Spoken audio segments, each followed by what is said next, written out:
Well, hello folks. I don't really do this very often. It's not something I've really done to be going on camera much these days. For the last 5 years of doing this work, I haven't really talked on camera very much. But today I felt like it was time to do so. The main reason I didn't do that was because that was kind of what I used to do as a job for many years.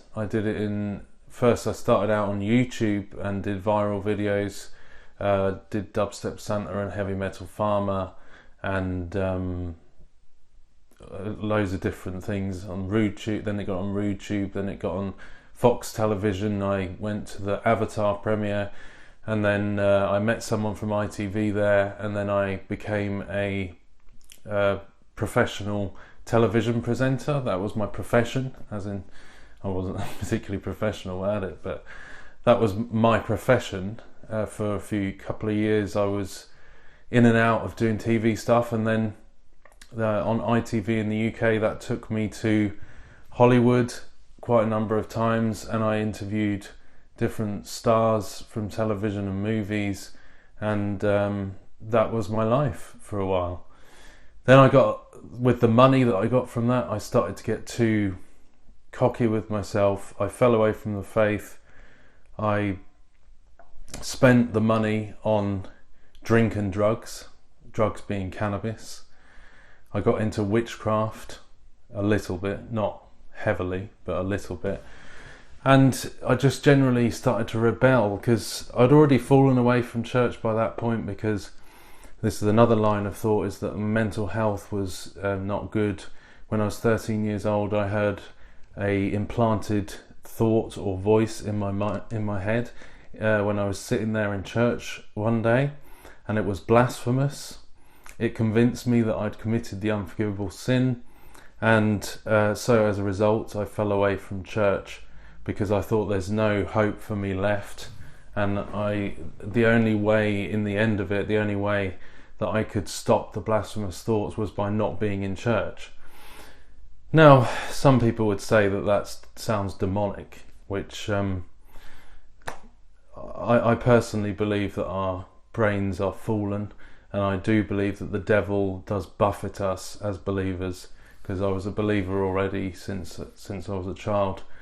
But what started then, I believe, was a mental health problem, because it was part of a wider obsessive compulsive disorder that I had, where I would be ritualistically cleaning things to start with, and then I was organising different things parallel, touching door handles over and over again, switching light switches on and off, making things parallel in order to stop a family member's death in my mind. And then the obsessions and compulsions moved into my mind alone. That it was more like ruminations, that inside my head I was doing compulsions inside my head. So this OCD, which then later developed onto other mental health issues, started back then when I was in church, and just before that.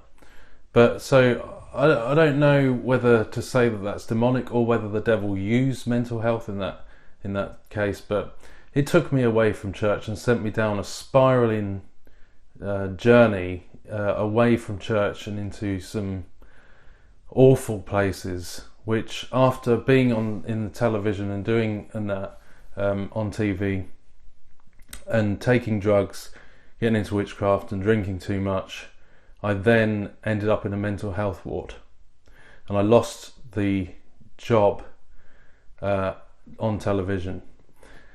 Interestingly enough, it seems like the Lord let me get to that point that I just had no hope left. I was just absolutely despairing, and it felt like I had to get to that point of rock bottom before I realised that Christ is the only rock at the bottom. Because when I was in the mental health ward, some people came in from a church and they told me about Jesus and reminded me about Jesus, and I told them basically what had happened, that I'd started getting into witchcraft, doing a Ouija boards, and even trying to contact demons, trying to contact the devil, looking into different rituals and black candles and different things like this. So I was starting to get to that point of danger, and it seems like it got to that point that it went so far, because I still believe I was a Christian, because I became a Christian when I was young. I prayed to God very sincerely when I was about 7 years old, and it got to that stage where it's almost as if God said, enough's enough, you've gone too far. And he brought me right down into that mental health hospital. People came into there from a church, and they came in and I told them my story, and they said, look, Satan doesn't love you, Jesus loves you. And the light bulb went on. I mean, I knew that already deep down, but the light bulb went on, and it just clicked, and I thought, what on earth have I been doing? God help me. And I came out of there. I came out of the hospital. I escaped a relationship that I was in that was not healthy. For those of you who know my past, you know that was part of, I believed I was bisexual at the time. I don't want to go into that now, but so God helped me out of that. So I know there's people out there that struggle with the same as that, which is why I mention it, because I want you to know that there is hope, that's not the end of the line. If you're struggling with sexuality, that there is help, that anything's possible with God. And he certainly helped me out of that. So all of this kind of came to this point after I've been in hospital and those church people spoke to me, that I came back out and I escaped all those things, and I really finally got to the point where I fell on my knees and I asked the Lord, please Lord, help me to see what the truth is. And he brought me on a journey of repentance and sanctification. Slowly but surely, those things fell off piece by piece. It didn't all happen to start with. There's still things to this day that I've struggled with. But piece by piece, those things have fallen off. Those sins, those habitual sins, those besetting sins that I was so stuck in and lost. And I had no idea how lost I was until the Lord brought me back. And now looking back, I can just say, wow, I was lost. I was lost. I thought I had to be something in this world.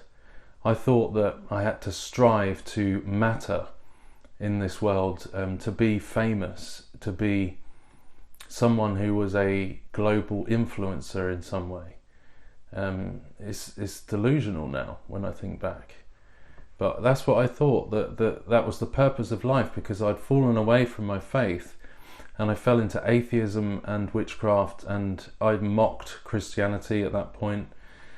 I do not deserve to come back. I do not deserve for God to bring me back, but he did. And that is just an amazing testimony that God still loved me enough to bring me back, even though I knew the truth and I'd fallen away, and God still pursued me. He still came looking for the lost sheep. And I praise and thank Jesus Christ for doing that, for not giving up. And we have to remember that not only does he save, but he keeps. He's the good shepherd that keeps his flock. And I'm an example of that he knows all my hidden sins. I'm completely naked and bare before him, and yet he still came after me, even though he knows even the musings of my mind, which is often not holy. And I just thank him that despite all of my sins and despite all of my problems and the way that I've messed up and rebelled throughout my life, that he still loved me enough. His grace was enough. In my weakness, he was strong. He came and he took me back and pursued his lost sheep, the prodigal son. It's just amazing. So that's my story. And yes, in Hollywood, to start with, when I started this channel, I wanted to keep it quiet. I didn't want that to taint what I was doing. That was probably the wrong decision, because in keeping that quiet, then people found out that I used to work in the media, and they automatically thought that I was some kind of shill because I was had a previous life in the media. But that's part of my testimony. That's what God saved me from. And yes, I did see things in the media that concerned me. And it did all make sense when I came onto YouTube and I saw that the end of the world, the New World Order. I saw Vigilant Christian 5 years ago.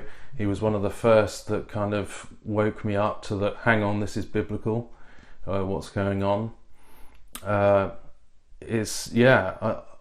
wouldn't say I saw anything that I see on YouTube going on.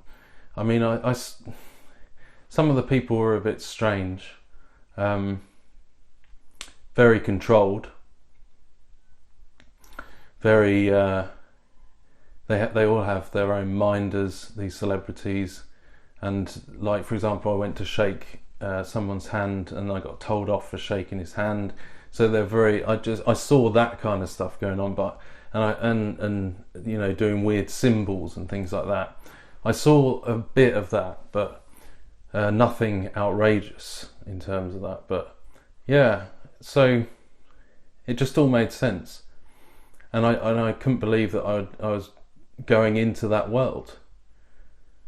So thank God for saving me from it. Anyway, I hope you've enjoyed the work. I hope you've enjoyed the videos on RSE.